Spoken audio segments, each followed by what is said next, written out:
दोस्तों, finance with Vibhas में आपका स्वागत है। आज हम एक नए टॉपिक पे चर्चा कर रहे हैं। वो टॉपिक होगा हमारा हेल्थ इंश्योरेंस से रिलेटेड। देखिए, अभी कुछ दिनों से मैंने इंश्योरेंस के बारे में आपको बता रहा था।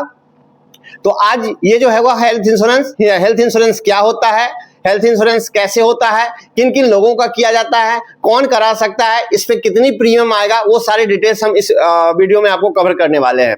देखिए, हेल्थ इंश्योरेंस भी एक टाइप का इंश्योरेंस होता है। इंश्योरेंस का मतलब होता है कि कॉन्ट्रैक्ट, मतलब एक कंपनी ने, एक कोई सर्टेन कंपनी है इंश्योरेंस करने वाली, जो आपसे कॉन्ट्रैक्ट लेती है कि भैया अगर आपको कुछ हो जाता है तो उसके बदले हमारी जिम्मेदारी खड़ी होगी, उसके बदले आप सर्टेन प्रीमियम पे करते हैं। तो मतलब हेल्थ इंश्योरेंस कितना जरूरी है, आपको लेना चाहिए कि नहीं लेना चाहिए, ये आपके ऊपर डिपेंड करता है।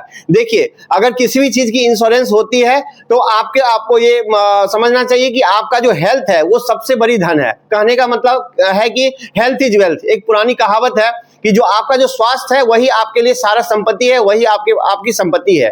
तो मतलब आप अपनी संपत्ति को, अपने हेल्थ को कितना सेफ रखते हैं और हेल्थ के बारे में कितना कॉशियस रहते हैं। हेल्थ कॉशियस तो होना ही चाहिए, लेकिन अनफॉर्चून किसी ने नहीं देखा है, अगर कुछ अनफॉर्चून चीज होती है, कल के डेट में आप बीमार पड़ते हैं, तो उसके लिए आपका एक बैकअप बना रहना चाहिए और उसी को कहते हैं हम हेल्थ इंश्योरेंस। तो अगर आप लिटरली में फाइनेंशियल प्लानिंग करते हैं अपने आप को, तो आपके फाइनेंशियल प्लानिंग में आपका जो एक हेल्थ इंश्योरेंस है वो अहम रोल प्ले करता है, जिसमें ये इंडिकेट करता है कि आप अपने अमाउंट को, आपके पास जो पैसा है उसको कितना आप सुरक्षित रखे हुए हैं।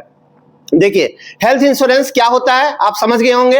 अब मैं बताता हूं कि हेल्थ इंश्योरेंस किनको लेना चाहिए। बहुत सारे ऐसे लोग होते हैं, यंग होते हैं, कहते हैं कि नहीं सर हमको तो कुछ हुआ ही नहीं है, मैं क्यों लूं हेल्थ इंश्योरेंस। देखिए, हेल्थ, आप यंग हैं, ओल्ड हैं, किस एज में है वो कोई मैटर नहीं करता है। मैटर ये करता है कि ये जो बॉडी है, बॉडी कब कितने इसमें जो है आपका सस्टेनेबल है, कितने बॉडी सस्टेन करता है, कितने उसमें एनर्जी है, और कब बिगड़ जाए इसकी कोई गारंटी नहीं है। इसीलिए जो एक हेल्थ इंश्योरेंस आपके परिवार में होना चाहिए, किसी न किसी घर के एक सदस्य के रूप में, या मैं तो कहूंगा कि अगर घर में जितने भी लोग हैं सबको जो है एक हेल्थ इंश्योरेंस करवा के रख लीजिए। उसका यूज क्या होगा, उसकी क्या बेनिफिट्स है, आप जानने की कोशिश कीजिए। देखिए, एक घर में लेट्स एग्जांपल कोई एक पेरेंट्स है, एक मदर है, एक फादर है, उनके दो बच्चे हैं। तो कोई कंपनी क्या करती है, एक कॉम्बो पैक लाती है, जो कॉम्बो पैक में मदर, फादर और दो बच्चे तक कवर होते हैं। कोई कंपनी क्या करती है, या आपके प्रीमियम के ऊपर डिपेंड करता है कि सिंगल कवरेज लेता है। तो जो भी कवरेज हो, अगर उसकी जो सर्टेन प्रीमियम है, ये 5 लाख, 10 लाख, 20 लाख इतना से जनरली शुरू होता है। तो मैं तो यही इंसिस्ट करूंगा, आपको एडवाइज करूंगा कि अगर घर में हस्बैंड वाइफ दो बच्चे हैं तो एक कंप्लीट फैमिली प्लानिंग करके आपका जो है मतलब हेल्थ इंश्योरेंस बना करके रख लीजिए, जिसकी minimum premium company to company differ करती है। अगर आप SBI जनरल से लेते हैं तो हो सकता है उसके अलग रेट चार्ट है, अगर कोई दूसरी कंपनी से लेते हैं तो उसकी अलग रेट चार्ट है। तो इसमें बताना चाह रहा हूं कि क्या हेल्थ इंश्योरेंस लेना चाहिए आपको। यस, बिल्कुल लेना चाहिए। अगर आप यंग एज में हैं, अगर आपके पास 2 सर्वाइवल बच्चे हैं, तो आप जरूर से हस्बैंड वाइफ और बच्चे अपना हेल्थ इंश्योरेंस ले लीजिए।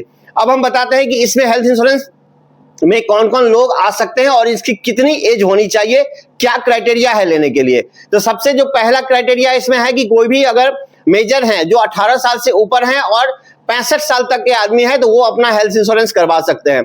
देखिए, यहाँ पे 18 साल का सेंस ये हुआ था कि कोई अगर फादर जिनकी एज 35 साल है, लेट्स 40 साल है, अगर उनके 2 बच्चे हैं जिनकी एज माइनर है, जो 18 साल से नीचे हैं, तो वो भी पॉलिसी के अंदर कवर होगा। लेकिन फादर चूंकि मेन पॉलिसी होल्डर होंगे, उनके जो फैमिली ट्री के अंदर वो बच्चे और वाइफ होंगे वो कवर में आ जाता है। इसीलिए जो मेन पॉलिसी होल्डर होगा वो मेजर होना जरूरी रहता है इसमें। अब यहाँ पे क्या है, ये डिपेंड करता है कि 2 क्राइटेरिया होता है। अगर आपकी एज अप टू 45 है तो उसके लिए कुछ सर्टेन प्रीमियम होगा। जब आपकी एज 45 से लेकर के 65 तक जाती है तो उसके लिए सर्टेन प्रीमियम होगा। इसलिए कि जैसे ही आपकी एज बढ़ेगा वैसे ही आपके बॉडी की इफिशिएंसी घटेगी, वैसे ही रिस्क की संभावना बढ़ती है। तो कंपनी क्या करती है, बोलती है कि आपकी एज ज्यादा है तो फिर आपको जो है प्रीमियम भी ज्यादा पे करना पड़ेगा और फिर मेडिकल टेस्ट भी करवाना पड़ेगा। कुछ चीजें ऐसे हैं जहां पे मेडिकल टेस्ट होने के बाद आपकी पॉलिसी कंफर्म किया जाता है। अब यहाँ पे कुछ लोगों का कंफ्यूजन ये रहता है कि सर मेरे पास एग्जिस्टिंग डिजीज है तो क्या वो कवर होगा। बिल्कुल कवर होगा। कोई भी पॉलिसी लेते टाइम आपसे कंफर्मेशन पूछा जाता है कि आपके पास कोई भी ऐसा एग्जिस्टिंग डिजीज है कि नहीं है। अगर आप वहां पे नो कहते हैं या छुपा लेते हैं और बाद में जाकर के जब आप क्लेम करते हैं तो क्लेम में ये दिखता है कि आपको एग्जिस्टिंग डिजीज पहले से है, तो वहां पे आपको क्लेम मिलने में दिक्कत हो जाती है। इसीलिए जब भी जो भी पॉलिसी बनाए उसको सच्चाई रूप से आप बताइए। पॉलिसी कंपनी को, ताकि आपका जो है सही से पॉलिसी कर सकता है। लेट्स एग्जांपल कि आपके पास अगर एग्जिस्टिंग डिजीज है तो वो भी पॉलिसी प्रीमियम के 2 साल के बाद आपका जो है एज यूजुअल कवर होगा। आप मुझे इस हेल्थ इंश्योरेंस के सीरीज में बने रहिएगा। मैं यहाँ पे आपको हर एक चीज बताऊंगा कि कितने प्रीमियम देने से क्या बेनिफिट होगा, कौन कौन से क्रिटिकल इलनेस है जो फिर यूजफुल हो सकता है। क्योंकि कोई भी जो हेल्थ इंश्योरेंस लेते हैं वो अपने फ्यूचर के प्लानिंग के हिसाब से लेते हैं। यंग एज में तो जनरली लोग हेल्दी रहते ही हैं, जैसे जैसे एज ढलता है वैसे वैसे उनकी जो है सिचुएशन बिगड़ती है, बॉडी की मतलब स्टेमिना भी बिगड़ती है, जिसके कारण उनको मेडिकल फैसिलिटी लेना जरूरी है और मेडिकल असिस्टेंट की जरूरत पड़ती है। इसीलिए आपको कंप्लीट मैं नॉलेज दूंगा हेल्थ इंश्योरेंस से रिलेटेड। तब तक के लिए धन्यवाद। अगर ये मेरा वीडियो अच्छा लगता है तो इसको लाइक कीजिए, सब्सक्राइब कीजिए और मुझे अप्रिशिएट कीजिए, ताकि मैं नए नए आपके इन्फॉर्मेशन आपको लेकर के आऊं और मेरे इस फाइनेंस विभाग से बने रहिए। धन्यवाद।